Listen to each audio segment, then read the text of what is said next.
speaking of not getting away, how significant is the continuing email inquiries into, speaking of technology? This seems to stick beyond, beyond everyone else. I think it's definitely hurt her. She said it was a mistake from the outset. Wished that we could take it back, but she used a private email system. She also said, release all the emails. And I think that... Well, you guys didn't release all the... I mean, you went through and you vetted which emails you were going to be released and which weren't. She turned over all her... I don't think people have contested that. She turned over her work-related emails. She asked that they all be released. We went through this crazy retroactive... But there was a decision about which ones were work-related, right?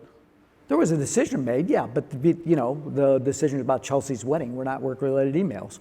So I think that, her mother's health care, those weren't work-related emails. Now, it was a mistake to have done that in the first place, to combine them, and I think she recognizes that. But the question is, given the stakes of this election, is that a mistake that you would judge as disqualifying? Maybe some people will. I think Although it does seem to stick. This email thing does, even though you've all tried to move it aside and said it was a mistake, mistakes were made, it is one that remains seemingly significant to that bothers a lot of people, which plays into what Trump is using, which is, what's his name for her? Crooked Hillary? I don't know. And I know you guys have tried Dumb Donald, Dangerous Donald. You still haven't gotten a good one yet. I can think of one with a D. Yes, that one. Why is that stuck? Is it because, what is it played into from your perspective? Well, I think people, to some extent people think she's super competent, super smart. Why would she do it? And I think that, in fact, the truth that she thought it was just more convenient is the reality, and people believe that, but they've heard so much, she's been, hit so hard for it, that they question whether anybody who's that qualified, that smart, would make a decision like that. And it was regrettable, but it was made. And as now even this latest report indicated, Colin Powell, others use private email system for their work-related emails, but that's the history. It doesn't really matter. Yeah. So I think people are going to have to figure out on balance what, the other thing that I like to remind people of is, to some extent, the substance of these emails is our friend. When people actually look at the emails, what you see is someone who is working hard, doing the job that the president entrusted in her, projecting American values overseas, working day and night in support of American diplomacy. I'm not sure that's getting through. I'm not sure that part's getting. I don't think people are paying. Yeah, I don't think it's.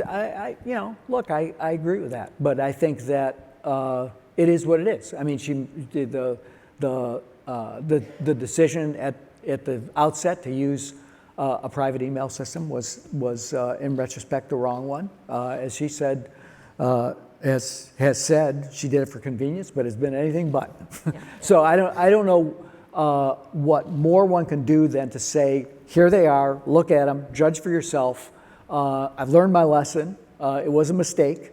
And to try to move on. Let me ask a different question about a different aspect of the emails, which is when you see what happened there, when you listen to often Secretary Clinton's statements on it, it's clear that she and the people around her just didn't understand email very well, didn't understand cybersecurity. Or faxes. Yeah. Right, or faxes.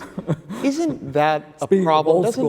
Doesn't the president need to have, at least in their immediate circle, a higher level of technological and cybersecurity sophistication? Obama did that with being the tech president. Is she? Well, I think that there's technical sophistication, there's technical policy sophistication. Mm-hmm. I think those are two somewhat different things. I don't think she would ever argue that she's technically sophisticated, but she's technically understanding. And most importantly, I think from a tech policy perspective, she's aiming in a direction where technology can transform our economy in ways that are profound across all sectors, including the government. She's put forward ideas about how you create a tech workforce, how you reform our immigration system to support high technology visa programs. She's been all in on supporting important investments in R&D. So from a policy perspective, starting with her tenure at the State Department, where she championed an open internet and internet freedom across the world.